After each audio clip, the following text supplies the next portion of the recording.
Okay, today we're in the Sami Gwati. A Gwati is a Sami reindeer herder's cabin or dwelling, and it's traditionally built with a grass roof. So it's a great location, very soundproof for today. Because today is a special day. I'm going to basically talk about the Inuit Qulleq.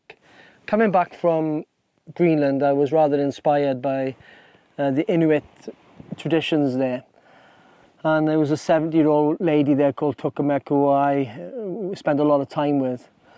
And she was telling me about how important the Qulleq was to the Inuit people.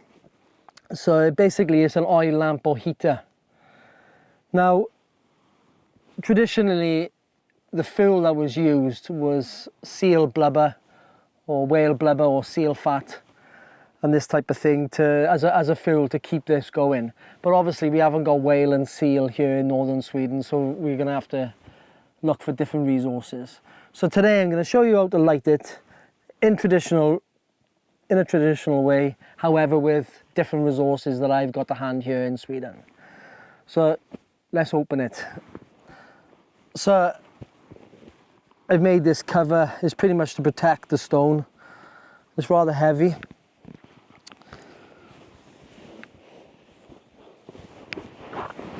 Okay.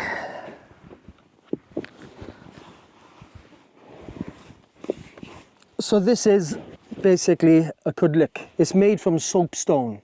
It's extremely heavy, all right? But the beauty of it is that it really does maintain the heat. So this will warm up and stay hot even after the flame has gone out. So this is what was traditionally used. Now soapstone can be harvested in the nature. It's not, in some places, even here in Sweden, we've got a place called Hare, which is not so far away, and there's it's basically a soapstone quarry. So there's places in Greenland also where the Inuit would harvest this unique resource called soapstone. So they would have carved out a hollow trough, enabling them to hold the oil or the seal blubber or whale fat. So moose fat, that works. I mean, when we butcher a moose here in Sweden that time of year, you know, we can harvest the fat that I can get off the animal as well. So that can be used as well. So animal fat is good. But today we haven't got animal fat. We've got simply veg oil to simulate the fat. I talked about fuel. What can we use? All right, so there's many different things that we can use to light the Qulleq. But it's not just lighting the Qulleq. We could use this as a fuel anyway. So I like to show things that pretty much is not mainstream in the bushcraft world, even though I dislike the word bushcraft, whatever. I like to show things which are not traditionally used. So let's make a start. So the first thing that I'm going to use, or I can use, for example, as a fuel. Now, as I said, I'm using this in the Qulleq today, but it can be used as a fuel over the fire as well. So if you collect this in abundance, and it's very, very easy to collect.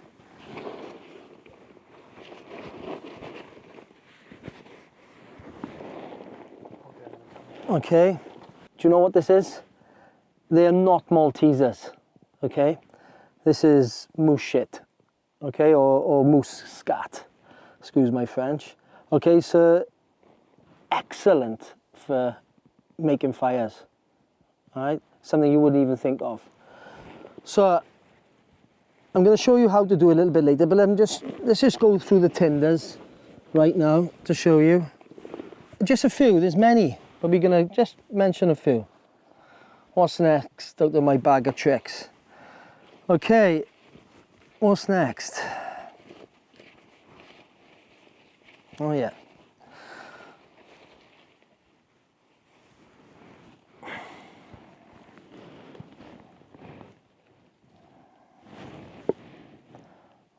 If you don't know what these are, this time of year they're in abundance, and that's simply willow catkins. So this is harvested from Salix caprea, or goat willow. So it's a really good tinder, especially with the Qulleq, because it will absorb the oil, okay? And it's got these seeds surrounded by a little bit of fluff, which is great for catching the spark, but they're quite soft and they're quite spongy, so it's a great resource for these little seed pods to soak up the oil. All right, so this is another one we can use. As I said, there's many, so that's just 2. Now, this bag is a little bit special because it's made from amadou. Now, I'm going to be talking about quite a few things in this YouTube video. I'm going to talk about sinews. I'm going to talk about amadou. But I'm not going to go into any depth on the subject because we'll be covering this later on in the series, all right? So I'm going to be showing you how to extract amadou. I'm going to be showing you how to extract sinews and how to process sinew. But anyway, this is an amadou bag, all right? But inside, okay, we got this particular type of moss, okay? Now this is a dry rock moss. I think the Latin name is Gamaria is the name for it. But simple dry rock moss is great for this. Now you can use other mosses, right? Admittedly, but this particular moss, it's quite tight, it's quite tight and matted, whereas other mosses are quite loose. So when they soak up the oil, I mean, they're not so tight. So this lends itself better to fuel. It's almost got like some sort of, almost like a peat, a tight peat feeling or earthy feeling. You can almost break it like a cake. So this works really well. Okay, this is hare droppings, or not rabbit, but hare. So another excellent tinder for the Qulleq.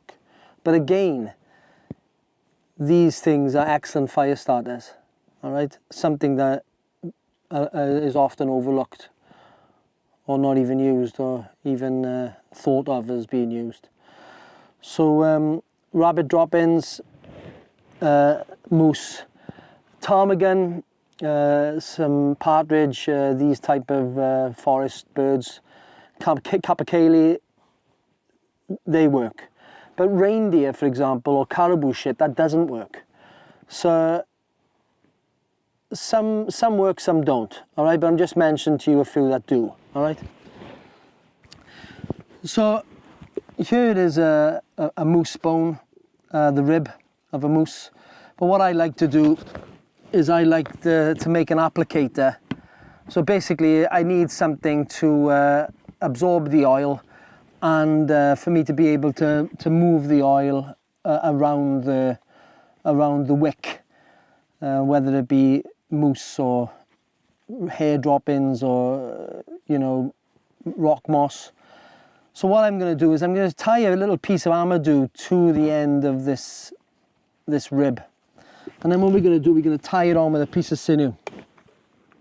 So here we got, as I mentioned to you, we got amadou, you know, from the horse hoof fungus. But we're gonna cover this later in the series. And this is sinew that, you know, I sew with. But as I said, we're going to be covering it later. So we're just going to use this as a piece of rope, okay? So we can split this a little bit. It's a little bit thick. So we're going to put it through my mouth one time.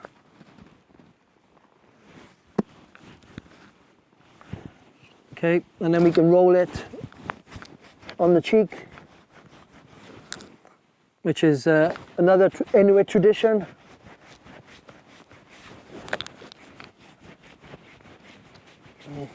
Is rolling sinews on the face, on the cheek. So I'm just going to simply tie this on. It's nothing elaborate.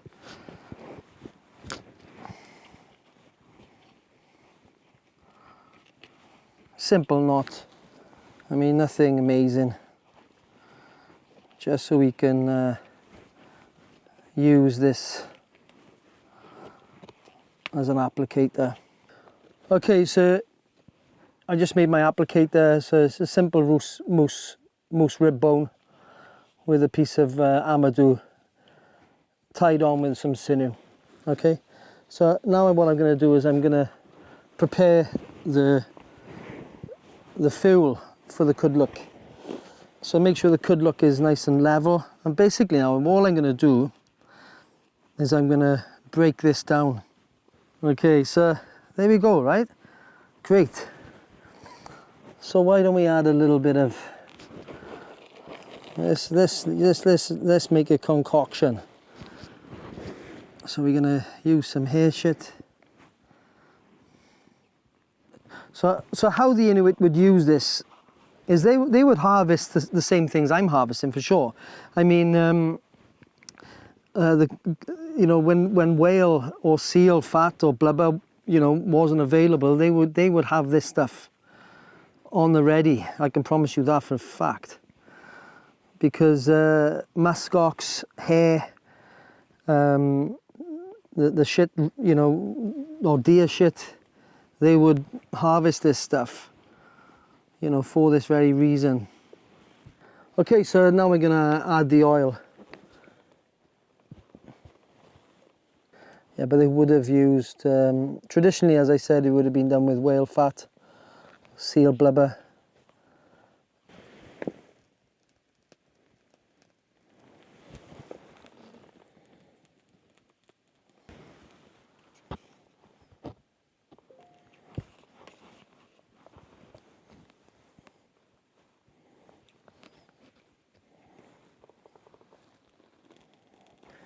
Okay, so now the Qulleq is lit. You won't believe how well the moose scat, the hare scat, the dry rock moss works. It works perfectly. And the heat of this now I can really feel the heat. And the soapstone now is already starting to warm up. So when this is at its full bore, this will be kicking off a little bit of heat. And for something like some little small place like this, you could definitely raise the temperature up. And what you might notice with this as well, there's hardly any smoke. Yes, there's a little bit of smoke, but nothing like it would be if there was a fire going on in here. So, and it's odorless. I can smell a little tiny bit of, it's got a fragrant smell to it, but other than that, that's it. So it's fairly smokeless, it's fairly odorless, and it's a natural resource which the Inuit would use and which we are able to find on our doorstep as well. So I hope you enjoyed the lighting of the Qulleq.